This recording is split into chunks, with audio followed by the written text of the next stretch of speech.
Basically यहाँ पे अपन क्या पढ़े, जितने भी अपन ने मॉड्यूल्स पढ़े वो क्या रिप्रेजेंट करते थे, डे टू डे बेसिस में जो मुझे बिजनेस को रन करने के लिए जो भी एक्टिविटीज होती थी, ऑपरेटिंग एक्टिविटीज होती थी, वो सब अपन ने यहाँ पे देखी। जो एक बिजनेस को चलाने के लिए मैं मैनुअली करता हूँ, उसको बस मैं यहाँ पे एक ईआरपी, एक टेक्नोलॉजी के सपोर्ट को यूज करके, अभी मैं वो टेक्नोलॉजी को यूज करके करने लग गया हूँ।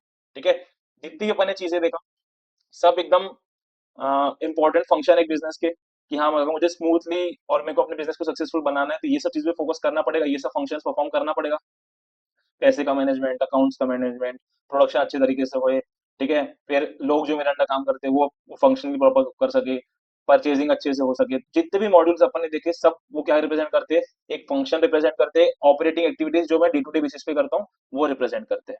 ठीक है, लेकिन अब अपन जो आगे चालू करने वाले, ठीक है, अब यहाँ पे अपन देखने वाले ईआरपी के अपने मॉड्यूल्स तो समझ ली, लेकिन उसके साथ में और क्या क्या टेक्नोलॉजीज में यूज कर सकता हूँ, सो दैट कि जो ऑपरेटिंग एक्टिविटीज है उसके साथ में मेरा बिजनेस तो daily day to day basis में चल रहा है, लेकिन मेरा लॉन्ग टर्म गोल क्या है, मतलब कि मेरे को मेरे बिजनेस को ग्रो करना है। ठीक है, अपने टर्नओवर टारगेट्स को और मीट करना है, उसको एक्सीड करना है, तो नए नए प्रोडक्ट्स को लॉन्च करना है, अपना मार्केट शेयर बढ़ाना है। तो बेसिकली मेरे बिजनेस को सिर्फ ऐसा तो नहीं कि मुझे सिर्फ नॉर्मल दुकान चलाना है, दुकान को बढ़ाना है, मेरे बिजनेस को एक्सपांड करना है। तो ऑपरेटिंग एक्टिविटीज के साथ में मुझे और क्या चीजें करनी पड़ेगी, कि ऐसी क्या चीजें मुझे करनी पड़ेगी सो दैट कि मेरा बिजनेस एक्सपांड कर सके। ठीक है, जो स्ट्रेटेजिक चीज है, सो दैट कि मेरा बिजनेस को एक्सपांड कर सके, उसके लिए कुछ और रिलेटेड टेक्नोलॉजीज अपन पढ़ने वाले हैं। ठीक है, ईआरपी में अपन ने क्या देखा, अभी फंक्शनल जो मेरी डे टू डे बेसिस की ऑपरेटिंग एक्टिविटीज है वो सब अपन ने ईआरपी में देखा। अभी अपन जो साथ में और यहाँ पे कुछ टेक्नोलॉजीज है, कुछ और कंसेप्ट है जो साथ में इसके यूज में आते हैं, जो कि मेरे बिजनेस को एक्सपांड करने में मुझे हेल्प करेंगे, वो सब अपन यहाँ पे भी देखने वाले हैं। ठीक है, तो देखो यहाँ पे क्या लिखा, तो दोनों के पीछे कंफ्यूज नहीं होना मेरा, वो यहाँ पे ये चीज डिफरेंस बताने का मतलब। An ERP system integrates separate business functions, जैसे मटेरियल मैनेजमेंट हो गया, product planning, sales, distribution, financials and others, into single applications.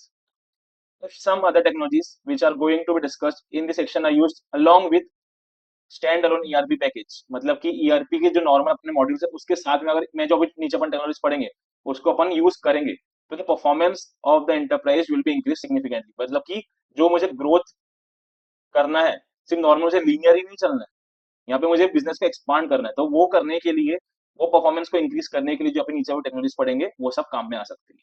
ठीक है, let us discuss some of the related technologies used along with the ERP package. ठीक है, अभी देखो यहाँ पे एक टेक्नोलॉजी का नाम प्रोडक्ट लाइफ साइकिल मैनेजमेंट। ठीक है, अब इसको वाले कंसेप्ट समझते हैं, फिर यहाँ पे आके रीड करेंगे।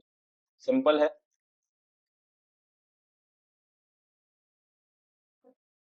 अभी अपन देखने वाले प्रोडक्ट लाइफ साइकिल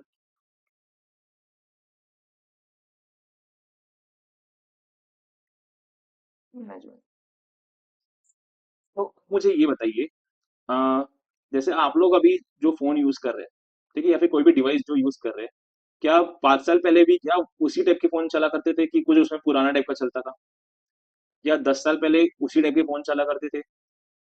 हाँ या नहीं? कुछ अलग है अभी? तुम लोग जो भी डिवाइसेस यूज कर रहे हो, तुम जो भी प्रोडक्ट यूज कर रहे हो, क्या उसके अंदर कुछ न्यू इनोवेशन हुए हैं, कुछ न्यू ग्रोथ हुए हैं, या फिर प्रोडक्ट अभी जैसे पहले बिकते थे अभी भी वैसे बिकते हैं? हाँ भाई बोलो कुछ। हाँ भैया। हाँ, हाँ मतलब क्या, वैसे ही बिकते हैं कि कुछ अलग बिकते हैं? अलग दिखते हैं ना। अलग दिखते हैं। बेसिकली मतलब अभी तुम लोग जितने भी यहाँ पे प्रोडक्ट्स यूज कर रहे हो, सर्विसेज, जैसे समझो इंटरनेट का एग्जांपल, तो आज तुम्हारे पास अनलिमिटेड इंटरनेट का 5G तुम्हारे पास अवेलेबल है। ठीक है, उसमें कोई लिमिट नहीं होती कि हाँ तुम कितना इंटरनेट यूज कर सकते हो, स्पीड की कोई लिमिट नहीं है। माइट भी 5 साल पहले चलो ठीक है, अपने पास एक ऐसा है कि हाँ मंथ डेली बेसिस पे मुझे अभी 2 GB 2.5 GB वो मिलने लग गया। उसके 5 साल पहले, उसके 10 साल पहले मेरे को बस ऐसा मतलब महीने में 1 GB मिलती थी। उसके माइट भी 10 साल पहले मैं जाऊंगा तो मुझे इंटरनेट मतलब इंटरनेट नाम की कोई चीज एग्जिस्ट ही नहीं करती थी, वैसे अपन पब्लिकली कोई यूज ही नहीं करता हूँ माइट। तो अभी एक प्रोडक्ट की एक ट्रेजेक्टरी होती है, मतलब कि जब प्रोडक्ट लॉन्च होता है, ठीक है, उसके बाद में उसके अंदर कुछ और इनोवेशन होगा, चेंजेस होगा। ठीक है, वो प्रोडक्ट का ग्रोथ आता है। माइट भी ऐसा भी हो सकता है कि शायद प्रोडक्ट अभी कुछ काम का ना हो, तो मे बी उसका एक अभी स्टेग्नेशन फेज आ जाए, और एक समय के बाद माइट भी शायद अभी वो अभी कोई काम का नहीं है, उसको कोई प्रोडक्ट ने रिप्लेस ही कर दिया, कोई दूसरी टेक्नोलॉजी रिप्लेस कर दिया, तो उसका डिक्लाइन आ जाए। ऐसा हो सकता है। जैसे एग्जांपल के तौर पे अभी आप लोग जो व्हीकल्स यूज करते हैं, ठीक है, आप कौन सी व्हीकल, पेट्रोल डीजल वाली व्हीकल यूज करते हैं? जितने भी अपन लोग यहाँ पे बैठे सब लोग पेट्रोल डीजल वाले व्हीकल यूज करते हैं। कुछ लोग यहाँ पे अभी इलेक्ट्रिक में ट्रांजिशन भी कर गए होंगे, कुछ लोग अभी यहाँ पे टू व्हीलर जिनके पास होगी माइट भी इलेक्ट्रिक टू व्हीलर्स होगी। तो पहले तो अपन कब मतलब जब ट्रांसपोर्ट के रिलेटेड जब चीजें आई थी तो सबसे पहले शुरुआत किसी थी साइकिल से, माइट भी शुरुआत हुई होगी। ठीक है, फिर साइकिल के बाद किसी ने कुछ इनोवेट कर रहा होगा। ठीक है, तो साइकिल के अंदर ही मतलब कि उसमें कुछ ऐसे इनोवेशन करके वो इस चलाने में इजी हो जाए, उस टाइप का कुछ हुआ होगा। लेकिन जब मतलब कि मोटरसाइकिल टाइप की कुछ चीजें आई, अपनी जो मोपेड है उस टाइप की चीजें आई, तो उसके बाद साइकिल का कंजम्पशन कम हो गया होगा, साइकिल बिकना कम हो गई होगी, साइकिल का पर्पस खत्म हो गया होगा एक तरह से। जो पहले सब लोग यूज करते होंगे, अब एक कुछ सिर्फ सेक्शन जैसे बच्चे लोग चला रहे हैं उस स्पेसिफिक, या हेल्थ हेल्थ के हिसाब से कोई लोग बस चला रहे हैं, वो स्पेसिफिक पर्पस के लिए बस वो यूज में आती होगी। हाँ, सिमिलरली कि जब अभी टू व्हीलर्स लॉन्च हुए, समझो कितनी जो पेट्रोल डीजल वाले टू व्हीलर जब लॉन्च हुए, तो स्टार्टिंग में बहुत कम लोग उसको चलाना शुरू करेंगे, पहले साइकिल ही चला रहे हैं। अभी धीरे धीरे उसके अंदर कुछ इनोवेशन हुआ, टेक्नोलॉजी ज्यादा एक्सेसिबल हुई, तो सब लोग पेट्रोल डीजल वाली जो अपने टू व्हीलर्स है फोर व्हीलर्स है सब चलाने लग गए। फिर अभी सब लोग वही सब चला रहे हैं। लेकिन जैसे ही अब इलेक्ट्रिक आना शुरू हो रहा है, इलेक्ट्रिक टू व्हीलर्स आ रही है, इलेक्ट्रिक फोर व्हीलर्स आ रही है, तो वहां पे उसका कंजम्पशन कहीं ना कहीं डिक्लाइन हो रहा है। जो मेरे फोर व्हीलर्स इलेक्ट्रिक हो गए, जो पेट्रोल डीजल वाले हो गए, या फिर जो two wheelers petrol diesel petrol वाली है उनका कंजम्पशन कम हो रहा है।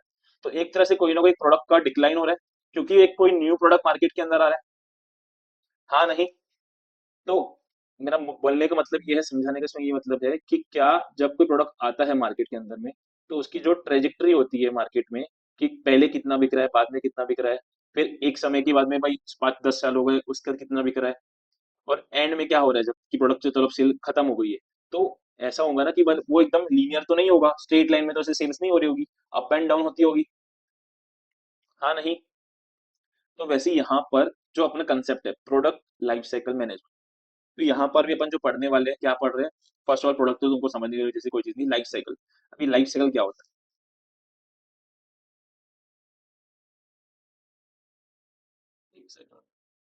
अभी लाइफ साइकिल क्या होता है? अभी लाइफ साइकिल के अंदर में चार चीजें होती है। एक प्रोडक्ट का बर्थ होता है, बेसिकली वो मतलब कि मार्केट में आता है, इंट्रोडक्शन होता है उसका।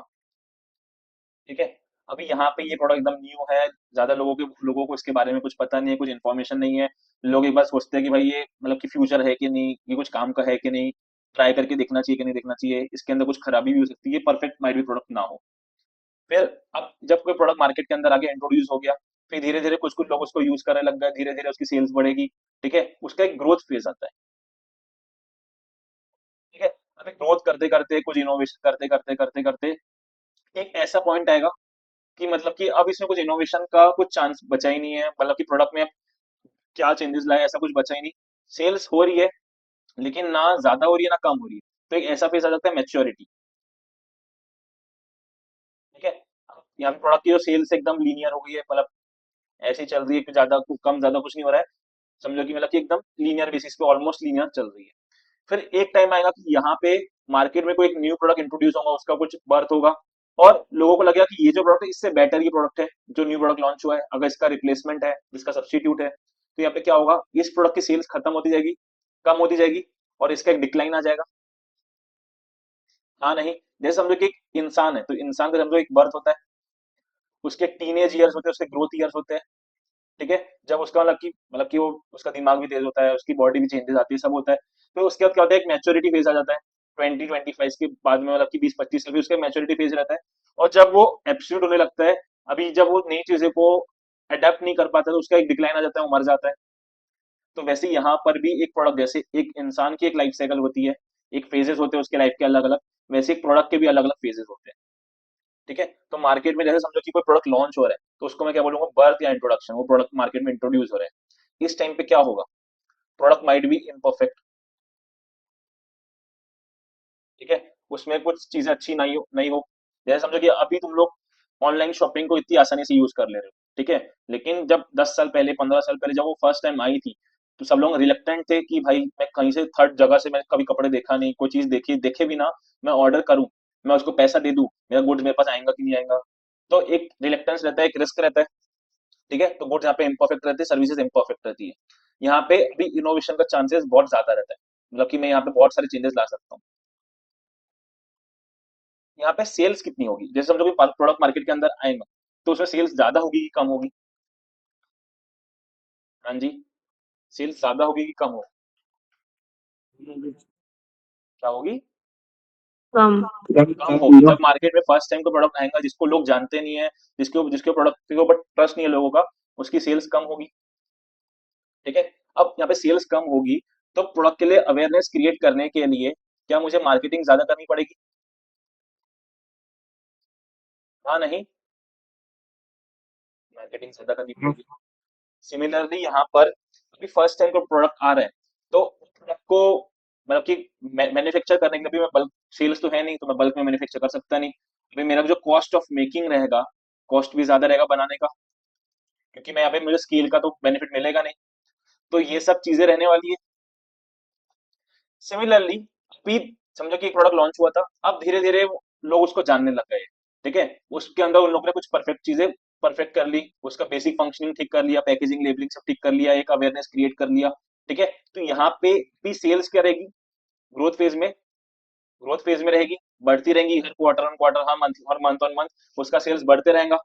मार्केटिंग यहाँ पर मेरा एक स्टेगनेंट हो जाएगा, कि मतलब कि मेरे को ज्यादा करने की भी जरूरत नहीं है, डिपेंड करता है। सेल्स में डिप आएगा तो मैं मार्केटिंग की स्ट्रेटेजी चेंज करूंगा, मैं न्यू न्यू मार्केट में एक्सपांड करने का ट्राई करूंगा। जैसे समझो कि अभी सेल्स में कर रहा हूँ, तो अभी कोई एक चंक ऑफ पीपल को मैं बेच रहा हूँ, एक कोई पर्टिकुलर लोकेशन के पीपल को बेच रहा हूँ, अभी मुझे दूसरी जगह की मार्केट को कैप्चर करना है। अभी मुझे ग्रोथ फेज में, बेसिकली मैं पूरा मार्केट कैप्चर मैंने नहीं किया है, सभी को मैं केटर नहीं कर पा रहा हूँ, अभी सिर्फ स्पेसिफिक लोगों को मैं केटर कर पा रहा हूँ।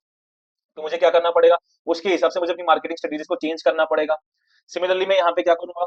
अपना अभी कॉस्ट को कम करने का ट्राई करूंगा, क्योंकि मेरा यहाँ पे अभी स्केल आना शुरू हो गया है।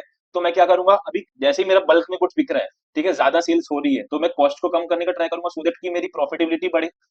तो ये सब चीजें होगी। सिमिलरली अब एक टाइम ऐसा आएगा जब यहाँ पे क्या होगा कि जो मेरी सेल्स है एकदम लीनियर हो गई है, ना इसमें कुछ इनोवेशन का स्कोप बचा हो, ना सेल्स बढ़ रही है ना कम हो रही है। ठीक है, कब थोड़ी सी बढ़ती थोड़ी सी कम होती, ज्यादा वेरिएशन नहीं होता है। यहाँ पे मेरा कॉस्ट एकदम मिनिमम हो गया होगा, क्योंकि अभी मैंने एकदम स्केल बल मतलब कि जो इकोनॉमीज ऑफ स्केल तुम पढ़ते हो वो मैंने अचीव कर लिया है। ठीक है, यहाँ पे कॉस्ट मिनिमम होगा। अभी लोग मेरे प्रोडक्ट के बारे में जानते हैं, तो मुझे मार्केटिंग करने की जरूरत भी है क्या? नहीं है, सब लोग तो मेरे प्रोडक्ट के बारे में जानते हैं। अनलेस एंड अनटिल जब तक यहाँ पे कोई एक न्यू प्रोडक्ट मार्केट में नहीं आता जो मेरी लेगेसी को मतलब कि चैलेंज नहीं करता, जो मेरी ओनरशिप को, जो मैं मार्केट का मैं लीडर हूँ उसको जब तक कोई चैलेंज नहीं करता, मुझे यहाँ पे मार्केटिंग करने की कोई जरूरत है क्या? हाँ भाई, लोग पहले से जानते हैं, मुझे अब यहाँ पे प्रोडक्ट मेरा स्टेब्लिश है, मुझे यहाँ पे कुछ और करने की जरूरत ही नहीं है। ऐसा होगा, एक ऐसा स्टेज आएगा। ठीक है, अब ऐसा ये स्टेज आ गया। ठीक है, अब इसके बाद में क्या होगा? समझो यहाँ पे कोई एक न्यू प्रोडक्ट मार्केट में लॉन्च हो गया जिसका अभी इंट्रोडक्शन हो रहा है। अब ये जो प्रोडक्ट इंट्रोड्यूस हो रहा है, वो सेम प्रोडक्ट जो है वापस से ये सब चीजों से गुजरेगा, वो भी इम्परफेक्ट होगा, उसमें इनोवेशन की बहुत चांसेस होगी, सेल्स उसकी एकदम कम होगी, मार्केटिंग उसे मुझे बहुत ज्यादा करने की जरूरत है, कॉस्ट बहुत ज्यादा होगी। लेकिन यहाँ पे अगर समझो ये मेरी सेम कंपनी है, ठीक है, पहले मैंने एक प्रोडक्ट लॉन्च किया, कुछ टाइम के बाद मुझे वापस से कोई प्रोडक्ट लॉन्च करना है, तो अगर यहाँ पे जो मैंने फर्स्ट टाइम कोई मैं प्रोडक्ट लॉन्च कर रहा हूँ तो मुझे बहुत सारी परेशानी झेलनी पड़ रही है, फेस करना पड़ रहा है, मैं उससे उसको कॉन्कर करके स्टेप बाय स्टेप आगे जा रहा हूँ। लेकिन जब सेम उसी रेंज में उसी टाइप का कोई प्रोडक्ट मैं लॉन्च कर रहा हूँ, ठीक है, उसी जॉनरा में कुछ लॉन्च कर रहा हूँ, तो यहाँ की जो मेरी लर्निंग्स रहेंगी, क्या मुझे वहां पे काम आएंगी क्या? कि जो मैं न्यू प्रोडक्ट लॉन्च करने वाला हूँ उसमें मुझे काम आएंगी नहीं काम आएंगी? तो मैंने फर्स्ट टाइम जो प्रोडक्ट लॉन्च किया था उस टाइम पे जो मैंने रिसर्च किया था प्रोडक्ट के बारे में, मार्केट के बारे में, क्या वो न्यू प्रोडक्ट अगर मैं लॉन्च करूंगा उसको रिप्लेस करने के लिए, उसको कॉम्प्लीमेंट करने के लिए, सब्स्टिट्यूट करने के लिए, तो क्या मुझे वो लर्निंग्स काम में आएंगी कि नहीं काम में आएंगी? हाँ जी। अरे सब शांत क्यों हो गए? कहाँ भग गए? थम्स अप ही दे दो।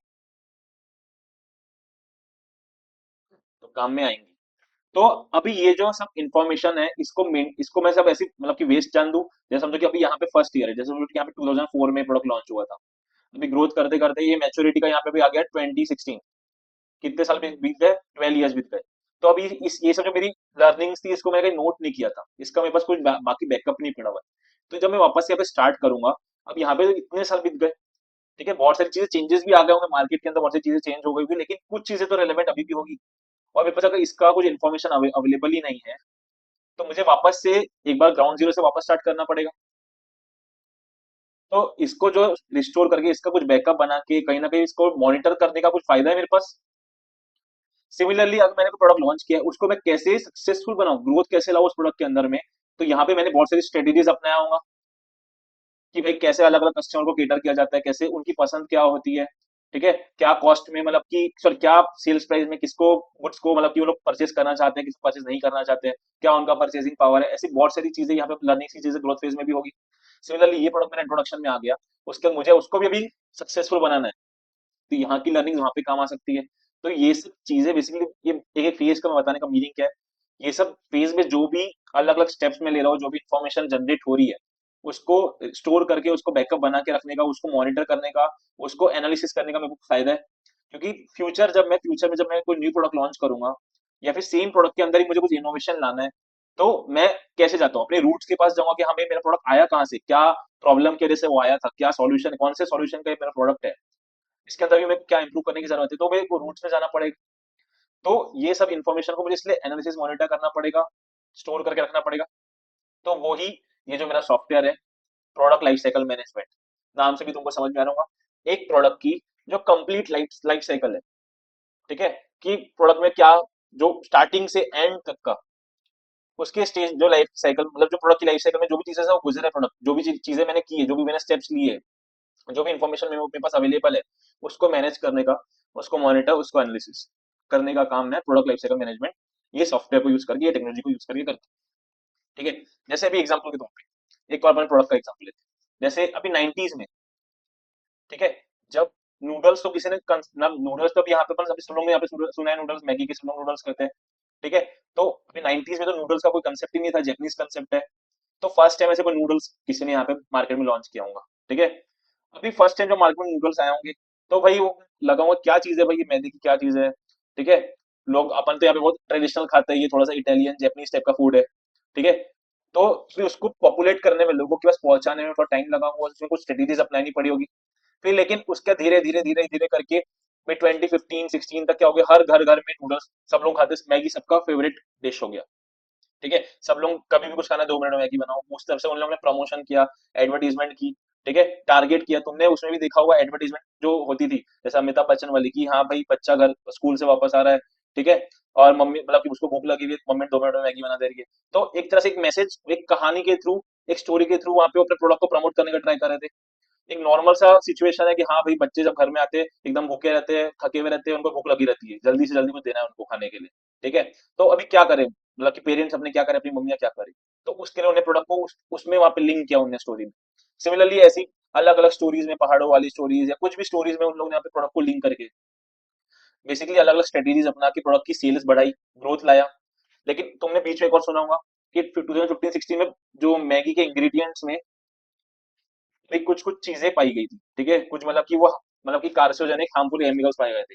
तो उस टाइम पे क्या हुआ था, लोगों को तब भी खाना था, लेकिन अभी वो तो गवर्नमेंट के नॉर्म्स की वजह से एकदम उसको बेचना मना हो गया। तो अभी उसका प्रोडक्शन रुक गया। ठीक है, अब उससे उभरने के लिए उन्हें कुछ स्टेप्स लिए होंगे। ठीक है, और स्टेप्स लेके फिर वापस से उनका ग्रोथ ट्रेजेक्टरी पे वो लगा है।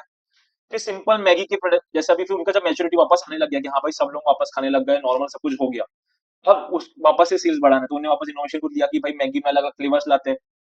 ठीक है, अलग अलग फ्लेवर्स की मैगी, मतलब कि तड़का मैगी, ये मैगी वो मैगी, अलग अलग टाइप की, अलग अलग टेस्ट के हिसाब से मैगी उन लोगों ने लॉन्च किया, वापस से सेल्स जंप करवाने के लिए, हाँ भाई एक्स्ट्रा सेल्स लाने के लिए। लेकिन फिर भी सबकी जो सबसे ज्यादा पसंद वाली जो चीज है, वो ओरिजिनल जो मैगी, वही सबको ज्यादा सबसे पसंद आती है। तो बेसिकली एक तरह से यहाँ पे मैच्योरिटी आ गया उस प्रोडक्ट का।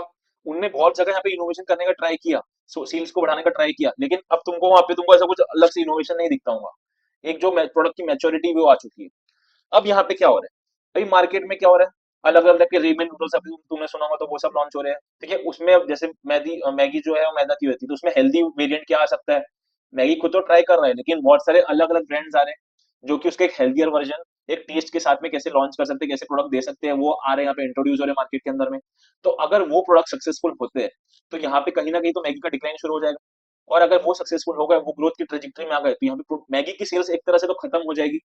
यहाँ पे वो सेल्स को बचाने के लिए थोड़ा बहुत मार्केटिंग करेगा अपनी, लेकिन वो प्रोडक्ट उसकी हर मंथ तो सेल्स भी कम होती जाएगी। और समझो उससे टैकल करने के लिए मैगी ने खुद ही कोई प्रोडक्ट लॉन्च कर दिया। तो जब फर्स्ट टाइम जब लॉन्च किया था, जब ग्रोथ का फेज में जो उन लोग कर रहा था, जो स्ट्रेटेजीज उन्होंने अपनाया था, वो सब यहाँ पे काम आएंगी कि हाँ भाई मैं अभी क्या चेंजेस ला सकता हूँ, क्या कैसे कैसे ये प्रॉब्लम से टैकल कर सकता हूँ, न्यू प्रोडक्ट को कैसे सक्सेसफुल बना सकता हूँ, क्या मार्केटिंग स्ट्रेटेजी मैंने तब अपनाया था। जैसे अपन ह्यूमन है, सबका एक पैटर्न होता है, जो चीजें अपन को पसंद आती है सभी लोग को, वो एक पैटर्न में चलता है, तो वो स्ट्रेटेजीज भी वापस काम में आती है। तो ये जितनी भी हर स्टेज की लर्निंग से कहीं ना कहीं काम आएंगी। तो इसलिए प्रोडक्ट लाइफ साइकिल मैनेजमेंट ये सॉफ्टवेयर को यूज करके ये सारी जो स्टेज की मेरी इंफॉर्मेशन एंड लर्निंग है, इसको मैं मॉनिटर करता हूँ, एनालिसिस करता हूँ, सो दैट कि मेरे जो आगे के दूसरे प्रोडक्ट्स में लॉन्च करने वाला हूँ उसमें कैसे हेल्प कर सकते हैं मुझे। ठीक है, कोई अगर मैं वापस से अपने प्रोडक्ट के सब्स्टिट्यूट लॉन्च कर रहा हूँ, कॉम्प्लीमेंट्री प्रोडक्ट लॉन्च कर रहा हूँ, तो उसमें कैसे हेल्प कर सकते हैं। अपने कंपटीटर से compete करने में अगर मुझे कोई प्रोडक्ट लॉन्च करना है तो मैं कैसे मुझे मैं क्या कर सकता हूँ उसमें हेल्प कर सकते हैं। समझ में आया एक बार क्या करता है ये कंसेप्ट, समझ में आया प्रोडक्ट लाइफ साइकिल मैनेजमेंट के अंदर अपन क्या करते हैं।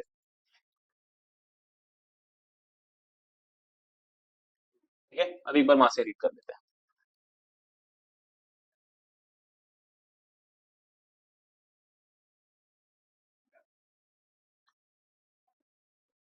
प्रोडक्ट लाइफ साइकिल मैनेजमेंट, ठीक है। Product life cycle management is the process of managing the entire life cycle of a product. Entire life cycle से तुमको समझ में आया कि हाँ भाई मैं जो अलग अलग फेजेस में मेरा प्रोडक्ट चलता है उसकी प्रोडक्ट की इंटायर लाइफ साइकिल को मैनेज करता हूँ ये सॉफ्टवेयर को यूज करके। Product life cycle is used for determining the life span of product. मतलब कि एक प्रोडक्ट की लाइफ साइकिल क्या होगी। जैसे कि समझो कि अभी ऐसे कोई कोई प्रोडक्ट होते हैं कि हाँ भाई अभी लॉन्च किए दो, जैसे अभी अपने फोन है, ठीक है, जो फोन के अंदर जो टेक्नोलॉजी आती है अभी वो तो हर 6 महीने में बदलती है। तो अभी जब कंपनी इन्वेस्ट करेगी तो उस हिसाब से सोच के करेगी ना कि भाई ये प्रोडक्ट जो मैं लॉन्च करने वाला हूँ क्या ये जनरेशनल प्रोडक्ट है, कि भाई अभी नेक्स्ट ईयर मुझे वापस से उसके अंदर कुछ और चेंजेस लाना पड़ेगा, कोई प्रोडक्ट बदलना पड़ेगा। तो हर प्रोडक्ट की लाइफ स्पेन होती है, वो कंपनी जज करेगी कि हर मार्केट की क्या रिक्वायरमेंट्स है। ठीक है, जो प्रोडक्ट पहले मैंने लॉन्च किया था उनकी क्या लाइफ स्पेन थी, अगर इसी टाइप की प्रोडक्ट को मैंने लॉन्च किया था, इसी कुछ कैटेगरी में प्रोडक्ट को लॉन्च किया था, तो ये जो प्रोडक्ट लाइफ साइकिल जो सिस्टम है ये पूरा ये हेल्प करता है मुझे प्रोडक्ट की लाइफ स्पेन को जानने में कि भाई ये प्रोडक्ट 6 महीना तक मार्केट में रहेगा, लोग मतलब कि ट्रेंड में रहेगा, साल भर तक रहेगा, कि भाई 10 साल तक इसको कोई खतरा नहीं है, कोई प्रोडक्ट मार्केट के अंदर आ ही नहीं सकता। तो वो जानने में ये जो सॉफ्टवेयर है, ये जो टेक्नोलॉजी मुझे हेल्प करती है। एज शोन इन फिगर 6.5, नीचे में ये जो लिखा हुआ है, the general schematic diagram of 4 stage of product life cycle which consist of development and introduction. जब फर्स्ट टाइम मैं प्रोडक्ट डेवलप कर रहा हूँ मेरा, ठीक है, डेवलप करने में भी अभी मुझे रिसर्च करना पड़ेगा कि अभी मार्केट की रिक्वायरमेंट क्या है, ठीक है, उनको किस तरह की प्रोडक्ट चाहिए, उनकी क्या प्रॉब्लम्स है, उसमें उनको उसमें क्या स्पेसिफिकेशंस चाहिए, क्या प्राइस कैटेगरी में चाहिए। तो ठीक है, उसको मैन्युफैक्चर मैं कैसे कर सकता हूँ, उसके लिए रॉ मटेरियल कहाँ से मिलेगा, ये सब चीजें का मुझे कहीं ना कहीं तो वो इन्फॉर्मेशन मुझे लगेगी।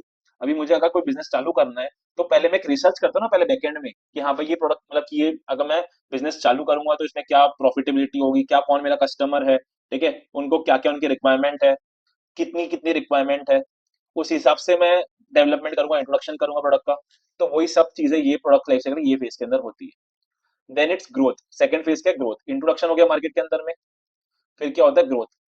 ठीक है, मैं मार्केटिंग स्ट्रेटेजीज अपनाऊंगा, अलग अलग प्रोडक्ट के अंदर चेंजेस लाऊंगा, जो मेरे को फीडबैक मिलेगा उसको मैं इनकॉर्पोरेट करूंगा और बेसिकली मेरी सेल्स को बढ़ाने का ट्राई करूंगा। ठीक है, फिर एक फेज आएगा जब प्रोडक्ट मेरा मार्केट में स्टेब्लिश हो गया है, सब लोग यूज करने लग गए, वेरिएशन सेल्स के अंदर बहुत कम हो गया है, अब मुझे मार्केटिंग की भी जरूरत ज्यादा नहीं है, थोड़ी बहुत मार्केटिंग बस मुझे करने की जरूरत है, कॉस्ट को मैंने एकदम मिनिमाइज करने का ट्राई कर लिया है। ठीक है, और मैच्योरिटी के बाद में जब आखिरी में मेरा जो प्रोडक्ट है दूसरे जो सिमिलर प्रोडक्ट्स है या फिर दूसरी कंपनियों की या फिर कोई टेक्नोलॉजी बदल गई, कोई न्यू प्रोडक्ट मार्केट में लॉन्च हो गया और उससे अगर compete नहीं कर पा रहा है तो जो मेरा प्रोडक्ट है उसका डिक्लाइन शुरू हो जाता है। अब जैसे डिक्लाइन शुरू होगा तो कंपनी क्या वापस करेगी, इनोवेशन में जाएगी कि हाँ इस प्रोडक्ट को डिस्कार्ड करना है। अभी हम लोग क्या करें, जैसे समझो कि अभी पेट्रोल इंजन को डिस्कार्ड करके कंपनी किस में जा रही है, धीरे धीरे ईवी की तरफ शिफ्ट हो रही है कि हाँ इलेक्ट्रिक व्हीकल बनाना है, तो इलेक्ट्रिक व्हीकल का डेवलपमेंट शुरू हो गया है। तो यहाँ पे ये प्रोडक्ट का डिक्लाइन शुरू हो गया, वहां पे दूसरे प्रोडक्ट का सेम कैटेगरी में इंट्रोडक्शन शुरू हो गया, डेवलपमेंट शुरू हो गया। तो ये जो चीज है कंटिन्यूस साइकिल है।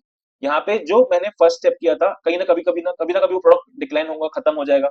तो हर स्टेज में जो चीजें मैंने की थी वो नेक्स्ट प्रोडक्ट जब भी लॉन्च होगा, ठीक है, उसमें वो कहीं ना कहीं हेल्प करेगा मुझे।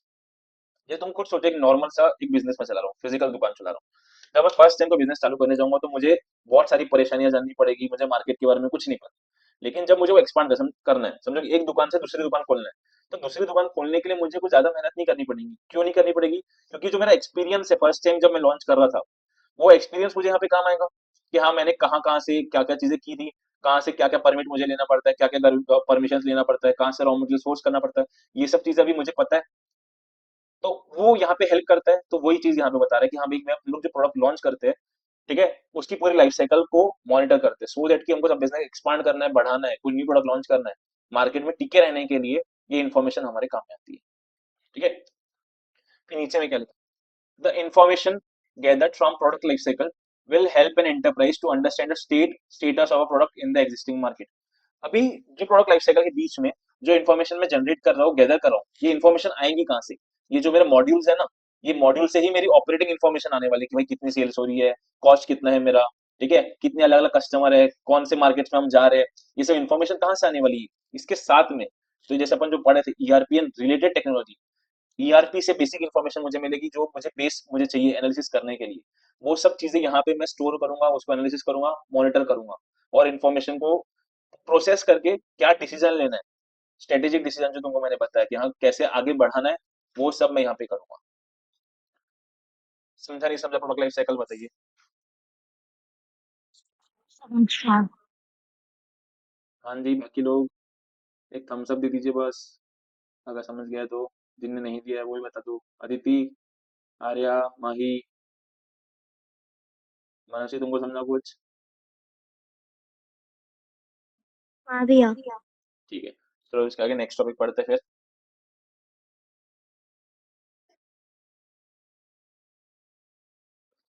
नेक्स्ट टेक्नोलॉजी कौन सी है? नेक्स्ट टेक्नोलॉजी है मैनेजमेंट इंफॉर्मेशन सिस्टम। ठीक है, फिर पहले एक बार क्या अपन समझते हैं, फिर यहाँ पे रीड करेंगे। तीन वर्ड है, मैनेजमेंट इंफॉर्मेशन सिस्टम। ठीक है, पहले मैनेजमेंट मतलब भी कोई एक ऑर्गेनाइजेशन है, ठीक है, हम वहाँ पे हजारों लोग काम करते हैं, ठीक है, हजारों लोग काम करते हैं, डे टू डे बेसिस में कुछ ना कुछ प्रोसेस करते हैं, कोई अलग अलग डॉक्यूमेंटेशन करते हैं। तो जो एकदम टॉप में बैठे हुए हैं, या फिर जो अलग अलग लेवल से बैठे हुए मैनेजमेंट में, जैसे कि समझो कि अभी एक सेल्स डिपार्टमेंट है, एक सेल्स डिपार्टमेंट का हेड होगा, ठीक है, समझो एक परचेज डिपार्टमेंट का हेड होगा, फाइनेंस डिपार्टमेंट है उसका कोई एक हेड होगा। तो जब वो कुछ एनालिसिस करना है उनको, तो क्या वो एक एक डॉक्यूमेंट को पढ़ेंगे? जैसे कि समझो अभी जो सेल्स डिपार्टमेंट वाला है, समझो अपन एग्जांपल लेते हैं सेल्स डिपार्टमेंट, अभी उसको डिसाइड करना है कि भाई हम सेल्स और मार्केटिंग वाले हैं, उनको डिसाइड करना है कि हम अपने कौन से प्रोडक्ट की सेल्स कम हो रही है, कौन से प्रोडक्ट की सेल्स ज्यादा हो रही है। तो क्या जो टॉप जो डिपार्टमेंट का हेड है, क्या वो एक एक सेल्स ऑर्डर को पलटा पलटा के पढ़ के दिखेगा क्या? नहीं। उसको तो जो इन्फॉर्मेशन चाहिए, वो क्या चाहिए, समराइज वे में चाहिए। ठीक है, कि चार्ट्स के फॉर्म में मैं प्रेजेंट कर दूं, ठीक है, एक टेबल की फॉर्म में कुछ प्रेजेंट कर लूं कि हाँ, हम लोग के मंथ में इतने ऑर्डर्स आए, इतने क्वांटिटी के ऑर्डर्स आए, ठीक है, हमने ये रेट में भेजा, एवरेज हम लोग का ये रेट था। ठीक है, फिर हम लोग के कस्टमर का एक मैं जोग्राफिकल ब्रेक डाउन दे दूं कि हाँ ये जोग्राफी से इतने कस्टमर्स आए, कितने न्यू कस्टमर आए, कितने ओल्ड कस्टमर आए। तो ये सब चीजें मैं एक ऐसा चाहूंगा ना कि समराइज करके, जो मेरे पास ईआरपी में इंफॉर्मेशन अवेलेबल थी, जो सेल्स एंड डिस्ट्रीब्यूशन मॉडल के अंदर जो इन्फॉर्मेशन अवेलेबल थी, उसको मैं समराइज करके मैनेजमेंट को प्रेजेंट करूं। क्योंकि मैनेजमेंट को यहाँ पे डिसीजन लेने बैठे हुए हैं, उनका भी कोई डिसीजन लेना है। तो डिसीजन लेने के लिए तो इनको इन्फॉर्मेशन समराइज फॉर्म में चाहिए ना। अगर यहाँ पे इन्फॉर्मेशन मैं, जहाँ पे मुझे अब एक पेज में मुझे डॉक्यूमेंट में पूरी समरी बताना है, उसके बाद मैं पूरी बुक लेके जाऊंगा, कि पूरे ऑर्डर लेके जाऊंगा, देखो ये पूरे ऑर्डर हमारे पास आए थे। तो क्या वो मैनेजमेंट मतलब कि जो लीडर मेरा बैठा हुआ है वो बैठ के एक डॉक्यूमेंट पढ़ेगा? क्या उसके पास इतना टाइम है क्या कि वो इतना डॉक्यूमेंट पढ़ सके और उसको मतलब कि माइंड में एनालिसिस करके को डिसीजन ले ले? तो मैं जब उसके पास जाऊंगा तो मुझे इन्फॉर्मेशन को समराइज करके ले जाना पड़ेगा। तो उसके लिए क्या काम में आता है? अब उसके लिए काम में आता है ये जो अपन पढ़ रहे हैं, मैनेजमेंट इन्फॉर्मेशन सिस्टम, इसको क्या बोलता हूँ मैं, शॉर्ट फॉर्म एमआईएस। तो मैनेजमेंट मतलब क्या हो गया यहाँ पे, मेरी टॉप लीडरशिप। ठीक है, अब लीडरशिप अलग अलग लेवल पे हो सकती है। एकदम टॉप मतलब कि कंपनी के जो ओनर्स हो गए, बिजनेस के ओनर्स, या फिर डिपार्टमेंट को जो चला रहे हैं, डिपार्टमेंट के जो मतलब की मैनेजर्स हो गए। ठीक है, मतलब कि टॉप लेवल की मैनेजमेंट, तुमने कहीं पढ़ा होगा तो top level management, middle level management, और फिर जो अपनी बॉटम लेवल होती है मैनेजमेंट की, वो। तो जो ये जो मैनेजमेंट है, मैनेजमेंट का काम क्या है, मैनेजमेंट वर्ड का मतलब क्या है, मैनेज करना। तो यहाँ पे अभी वो लोग पूरी इन्फॉर्मेशन को मैनेज करके कुछ उनको डिसीजन लेना है, सो दैट कि उनका जो फंक्शन है वो अच्छे से परफॉर्म हो सके।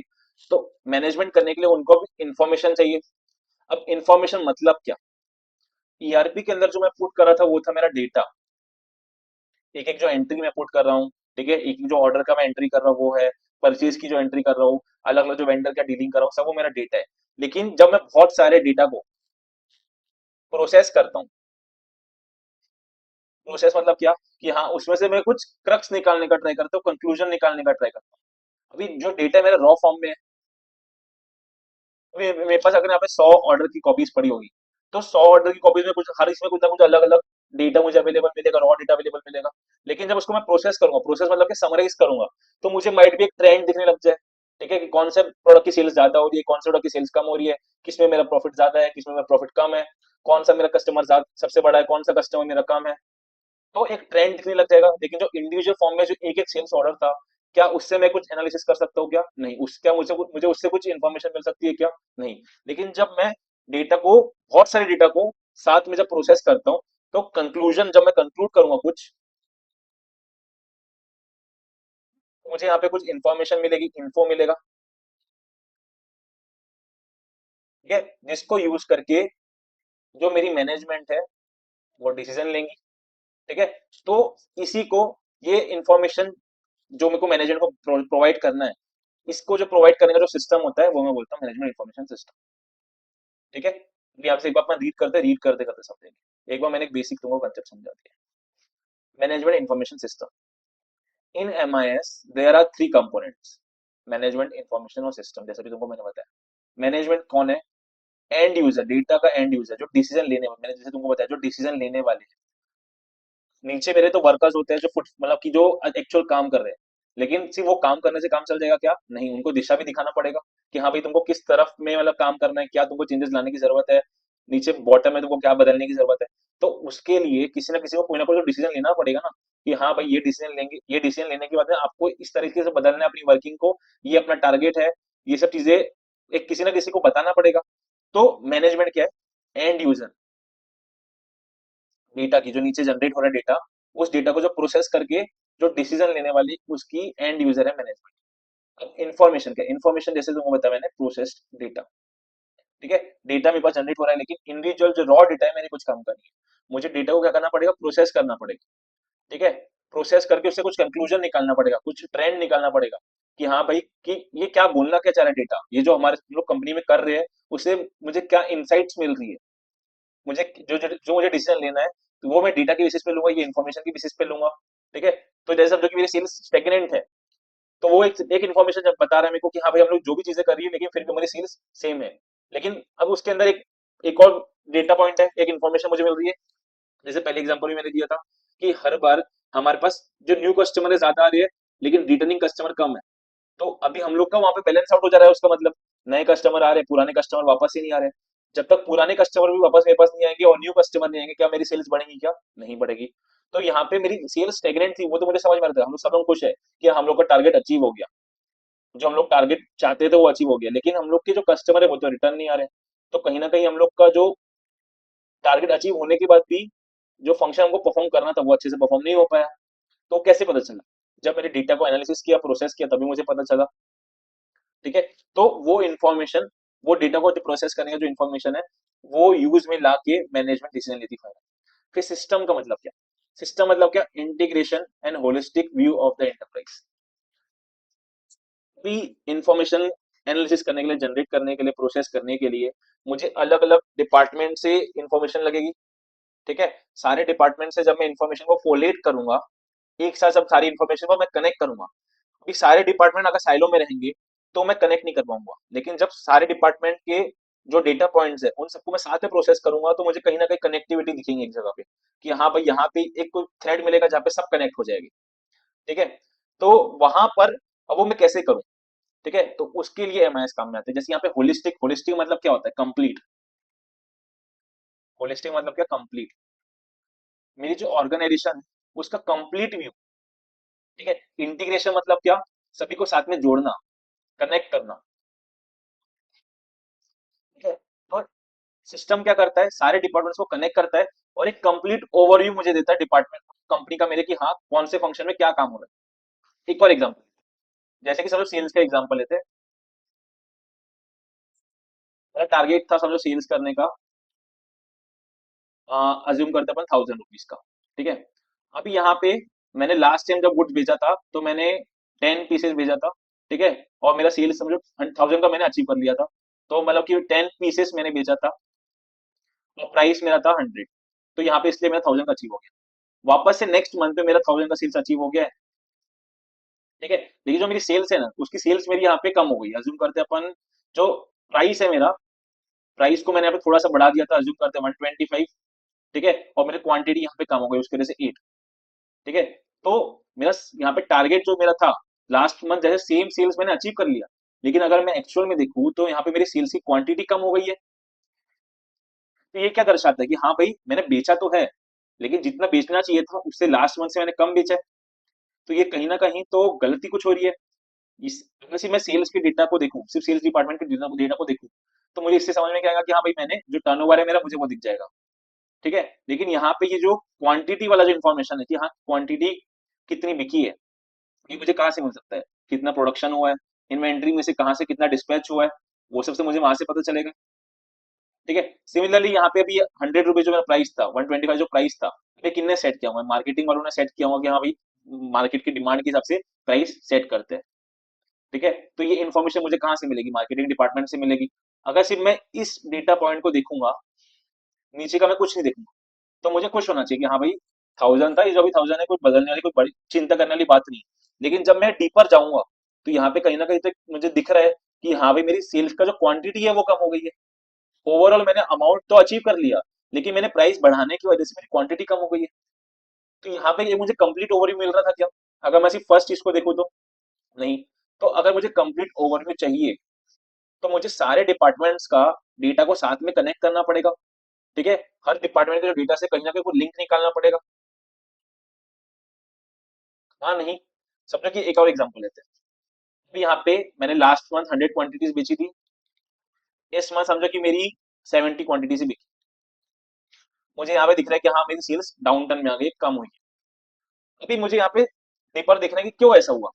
मेरे पास यहाँ पे मैं देखूंगा इन्वेंट्री वाले के पास में, या इन्वेंट्री तो सब ठीक था। मैं प्रोडक्शन वाले के पास जाऊंगा। ठीक है। वो बोलेगा मशीन भी सब काम कर रही थी।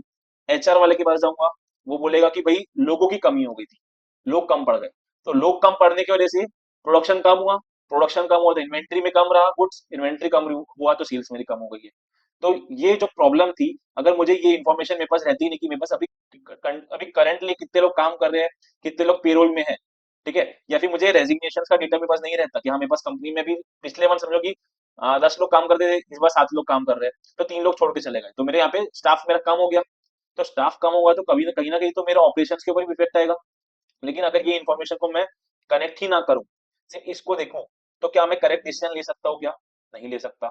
इसलिए कोई भी डिसीजन लेने के लिए मैनेजमेंट को सारे डिपार्टमेंट्स का डेटा कलेक्टिवली देखना पड़ेगा, एक होलिस्टिक व्यू देखना पड़ेगा। इसलिए एक सिस्टम की जरूरत है। और वो सिस्टम क्या है? वो मेरा सिस्टम ईआरपी है। ईआरपी से मुझे मेरा पूरा डेटा कनेक्ट, ईआरपी का मतलब क्या था? सेंट्रलाइज डेटाबेस था मतलब ईआरपी का, कि हाँ एक सेंट्रलाइज डेटाबेस के अंदर में सारा डेटा स्टोर होता है। ठीक है। तो ईआरपी से वो डेटा मुझे जब चाहिए मुझे मिल जाता है। जैसे यहाँ पे देखो नीचे तो लाइन भी लिखे हुए पढ़ेंगे अभी। एन एंटरप्राइज में content different categories of employees like clerks, assistant, officers, executive, manager, अलग अलग मतलब के डेजिग्नेशन के लोग रहते हैं। All of them are the users of MIS. अलग अलग अलग लेवल के डिफरेंट डिफरेंट टाइप के एमआईएस बनते हैं। जैसे जो सेल्स डिपार्टमेंट का हेड होगा, उसको सेल्स का एमआईएस दिखेगा कि हाँ भाई सेल्स में कितनी सेल्स, मतलब कि उस डिपार्टमेंट में कितनी सेल्स हुई, क्या क्या प्रोडक्ट की सेल्स हुई, उसके रिलेटेड इन्फॉर्मेशन मिलेगी।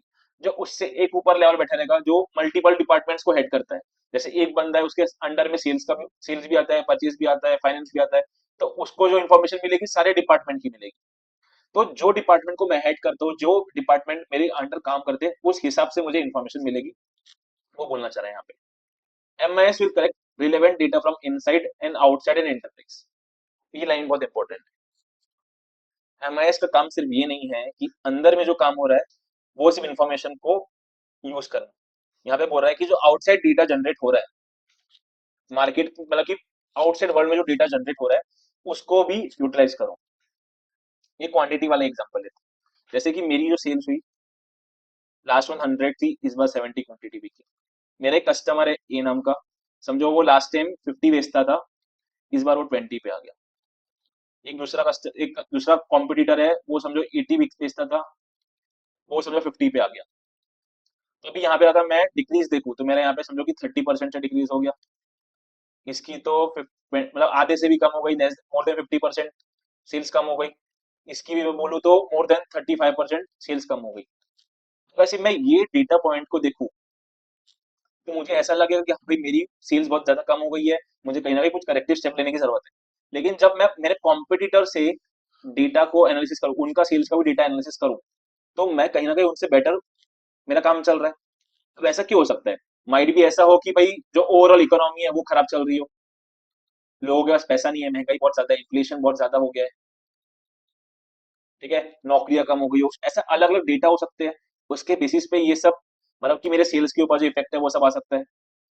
तो नहीं, मुझे इनसाइड इन्फॉर्मेशन सिर्फ इसलिए नहीं चाहिए, मार्केट के बाहर, मतलब मेरे कंपनी के बाहर क्या इन्फॉर्मेशन जनरेट हो रही है, वो सबको भी बेसिस लेके डिसीजन लेने की जरूरत है। समझो कि पहले से इन्फ्लेशन बहुत ज्यादा है, ठीक है, और उसको लेके मैंने अपने प्रोडक्ट की प्राइस और बढ़ा दी है, तो क्या वो सही है कि गलत है? ठीक है, जैसे पहले मेरा मार्जिन 10% था, ठीक है, कंपनी ने सोचा कि 10% मार्जिन बहुत कम है, इसको तो 12% कर देते, बढ़ा देते मार्जिन को, थोड़ा प्राइस को इंक्रीज कर देते। लेकिन उसी टाइम पे मार्केट के अंदर, मतलब कम इकोनॉमी में इन्फ्लेशन बहुत ज्यादा था, ठीक है, लोगों के पैसा ही नहीं है परचेज करने का, उनकी परचेसिंग पावर एकदम ऑल टाइम लो पे है। तो जैसे मैं यहाँ पे प्राइस इंक्रीज करूंगा, तो कहीं ना कहीं कस्टमर क्या करेंगे, प्राइस बढ़ गया है तो कॉम्पिटिटर के पास जाएंगे, देखेंगे कि भाई उनका प्राइस कम है, सिमिलर प्रोडक्ट है क्या, मेरा काम उस प्रोडक्ट से काम चल जाएगा, तो यहाँ पे मेरा प्राइस बढ़ाने के बाद भी मेरी सेल्स कम हो जाएगी। तो इसलिए ऐसा क्यों हुआ, क्योंकि मैंने आउटसाइड जो इन्फॉर्मेशन जनरेट हो रही है उसको, मतलब कि अपने डिसीजन लेने में इंक्लूड ही नहीं किया। तो इसलिए एमआईएस क्या बोलता है कि डिसीजन लेने के टाइम पे इनसाइड इन्फॉर्मेशन और आउटसाइड इन्फॉर्मेशन को भी यूज करने की जरूरत है। This data is processed and stored in a centralised database, जो तुमको मैंने बताया, ERP, and is made available to its user whenever it is needed. अभी देखो, जैसे तुम लोग बैलेंस शीट बनाते हो, पीएनएल बनाते हो, हाँ नहीं, तुम लोग जो बैलेंस शीट बनाते हो वो एज ऑन डेट रहती है, और जो पीएनएल बनाते हो वो एक पीरियड के लिए रहती है। तो जनरली कंपनियां क्या करती है, अभी वो लोग तो भाई जो अपना बैलेंस शीट है, पीएनएल है, साल भर के एंड में वो लोग पब्लिश करते हैं कि हम लोग का साल भर में इतना प्रॉफिट हुआ था, ठीक है, इतना, मतलब कि हम लोग के लॉसेस हुए, इतना प्रॉफिट हुआ, हम लोग का इतना सेल्स हुआ, अगर ये मैनुअली बनाए तो। लेकिन अगर ये सेम चीज एक बटन के क्लिक पे मुझे मिल जाए, जैसे मुझे जब, मेरे को जानना है कि इस पीरियड के बीच में मेरा कितना प्रॉफिट था, इतना कितना टर्नओवर था, अगर ऐसा कोई मुझे रिपोर्ट मिल जाए, मैं डेट डालू, दोनों डेट डालू कि हम इस डेट से इस डेट के बीच में कितना मेरा सेल्स हुआ है, क्या प्राइस में मैंने बेचा है, किस किस को बेचा है, वो सब इन्फॉर्मेशन मुझे जनरेट करना है। अगर ऐसा कुछ मेरे पास अवेलेबल हो, ठीक है, सिमिलरली मुझे एज ऑन डेट मेरे कितने एसेट्स है, कितनी लाइबिलिटीज है, कितने डेटर्स है, कितनी क्रेडिटर्स है, मुझे वो जानना है। ऐसा नहीं 31 मार्च को, समझो 31 दिसंबर हो गया, ये कोई भी डेट को मुझे जानना है, तो वो, ये जो सिस्टम है मुझे हेल्प करता है कि मुझे कभी भी कोई रिपोर्ट जनरेट करना है किसी भी टाइम पे, तो वो रिपोर्ट जब मुझे रिक्वायरमेंट है, as and when it is needed, मैं जनरेट कर सकता हूँ। MIS has the capabilities to generate report as and when the user demands it। जब यूजर को रिक्वायरमेंट है, जब उसको डिसीजन लेना है, तो उसको कोई इन्फॉर्मेशन की जनरेट रिक्वायरमेंट है, रिपोर्ट्स की इन्फॉर्मेशन है, रिक्वायरमेंट है, तो मैं यहाँ पे MIS को जनरेट कर सकता हूँ। अभी समझ में आया कि नहीं समझ में आया, मुझे बताइए।